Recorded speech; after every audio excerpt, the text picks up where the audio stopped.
Halo guys, balik lagi sekarang masih dengan James, pimpinan besar sekte nganggur ideologi. Di sini ceritanya saya akan menguak fakta sejarah yang sangat menarik sekali, serta penuh dengan bau-bau maskulinitas. Pejantan tangguh. Ajari aku tuh jadi pejantan tangguh. Yak betul, kali ini kita akan membahas perjalanan hidup pria paling jantan di dunia dan paling subur, sekali genjot jadi, entah itu sperma apa tepung maizena I don't know. Tidak pakai lama, karena abis ini saya disuruh Pak Mantri ke kediamannya, untuk nepungin kulit-kulit sunat yang sudah terkumpul sejak beliau menjabat dari tahun 1949 sampai sekarang. Bisa dibayangin tumpukan kulit sunat sudah seperti pegunungan Telomoyo. Perdagangan budak transatlantik adalah salah satu babak tergelap dalam sejarah manusia, meninggalkan dampak yang mendalam dan bertahan lama di benua Afrika dan rakyatnya.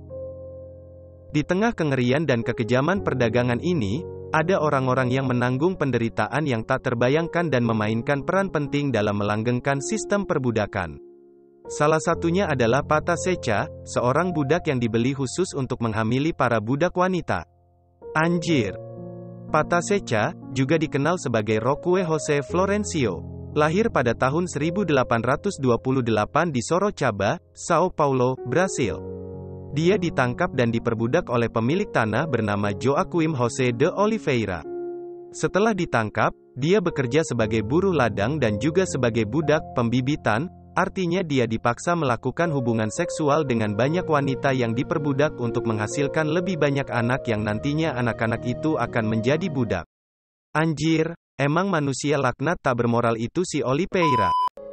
Praktik seperti ini sudah tidak asing dilakukan oleh para pemilik budak. Selain membeli atau menculik budak kulit hitam, para pemilik lahan bisa meminimalisir biaya pembelian dengan memastikan budak-budak perempuan mereka beranak pinak. Namun, bukan hanya asal beranak, anak-anak yang dihasilkan harus kuat dan bisa mewarisi pekerjaan orang tua mereka sebagai budak. Untuk memastikan anak-anak mereka lahir sehat, kuat, dan berbadan tangguh, budak laki-laki yang paling bagus fisiknya disuruh kawin dengan budak-budak perempuan. Seperti itulah tugas Pata Secha, meskipun ia bekerja sebagai buruh di ladang, tapi tugas utamanya adalah sebagai budak untuk menghamili banyak budak perempuan.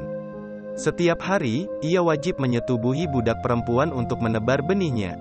Ia diperlakukan layaknya sapi peternak dibanding manusia. Kalian bisa ngebayangin gak? Zaman itu, ngeri banget bangke. Pata Secha sengaja dipilih karena ia adalah pria yang luar biasa. Tingginya lebih dari 2,18 meter dan memiliki fisik yang berotot. Dia dikenal karena keberanian, kecerdasan, dan karismanya. Dia juga memiliki rasa keadilan dan martabat yang kuat. Dia sering memberontak melawan penindasnya dan mencoba melarikan diri beberapa kali. Jumlah pasti perempuan yang dia tiduri ini masih belum diketahui. Namun, diperkirakan bahwa Pata Secha adalah ayah dari lebih 200 anak yang mewarisi status budak ayah mereka. Akibatnya, mereka juga mengalami kehidupan perbudakan, dengan beberapa dijual untuk mendapatkan keuntungan dan yang lain dipaksa bekerja keras di perkebunan pemiliknya. Anjir, nyampe 200 anak. Emas saya 2 anak aja pusing setengah ampun. Karena keberhasilannya menghasilkan keturunan yang cukup banyak bagi pemiliknya, Pata Secha mendapatkan perlakuan yang relatif baik. Dia diberikan hak istimewa dan bahkan menerima sebidang tanah dari tuannya ketika perbudakan dihapuskan di Brasil pada tahun 1888. Setelah mendapatkan kebebasannya, Pata Secha menemukan cinta dan persahabatan pada seorang wanita bernama Palmira, yang dinikahinya. Bersama-sama, mereka dikaruniai 9 anak, membentuk fondasi keluarga mereka sendiri. Di tanah yang diberikan kepadanya oleh mantan majikannya, Pata Secha mendedikasikan dirinya untuk membangun kehidupan baru bagi orang-orang yang dicintainya. Merangkul peran sebagai petani, Pata Secha memiliki dan mengoperasikan Sitio Pata Secha, pertaniannya sendiri. Di sini, dia bekerja keras tanpa lelah dalam produksi dan penjualan rapadura, suatu bentuk padat dari gula tebu yang tidak dimurnikan. Meskipun penghasilannya kecil, Pata Secha memanfaatkannya untuk menafkahi keluarganya. Namun tragedi menimpa Pata Secha ketika ia tidak sengaja menginjak paku di suatu pagi. Luka yang didapatinya menyebabkan tetanus, Meski mendapat perawatan langsung dari tabib lokal, Kondisi Patasecha terus memburuk. Akibatnya ia meninggal pada Februari tahun 1958 pada usianya yang genap 130 tahun. Jarak 3 bulan setelah ia mengikuti parade ulang tahun kota, ia diberi gelar pria tertua di kabupatennya. Penting untuk disadari bahwa kisah Patasecha bukanlah kisah yang terisolasi. Di seluruh diaspora Afrika, tak terhitung banyaknya orang seperti dia yang mengalami keadaan serupa, melanggengkan siklus perbudakan dari generasi ke generasi. Pengalaman mereka menyoroti dehumanisasi dan komodifikasi kehidupan manusia yang menjadi ciri perdagangan budak transatlantik.